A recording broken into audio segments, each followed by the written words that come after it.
In the late 19th century, French painters, led by Georges Seurat, created a new technique called Pointillism.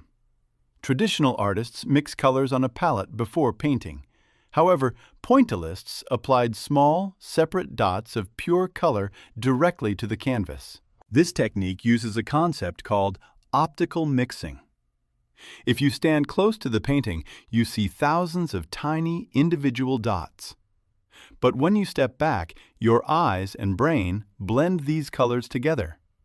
For example, your mind turns a field of blue and yellow dots into a solid green area. The Pointillists believed this made colors look more vibrant. Because light reflects off pure pigments rather than dull, pre-mixed paint, the artwork seems to glow. This scientific approach changed how we understand human vision and how we process visual information.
In psychology, we often discuss the chameleon effect. This is a natural phenomenon where people subconsciously mimic the physical gestures, facial expressions, and speech patterns of those around them.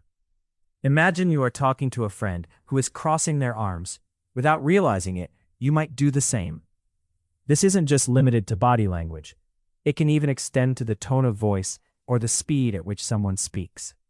Why does this happen?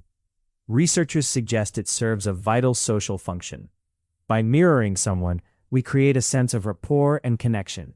It essentially signals, "I am like you," which can make social interaction smoother and more pleasant. Some studies suggest this behavior evolved as a social glue to help early human groups stay cohesive and minimize internal conflict. However, there is a significant catch. The effect only seems to work when the mimicry is subtle and unconscious. If a person realizes they are being intentionally copied, a process known as active imitation, the psychological benefit vanishes. Instead, it often leads to a feeling of discomfort, mockery, or even distrust. So, while it helps build bridges, the chameleon effect is most effective when it stays entirely under the radar of our conscious awareness.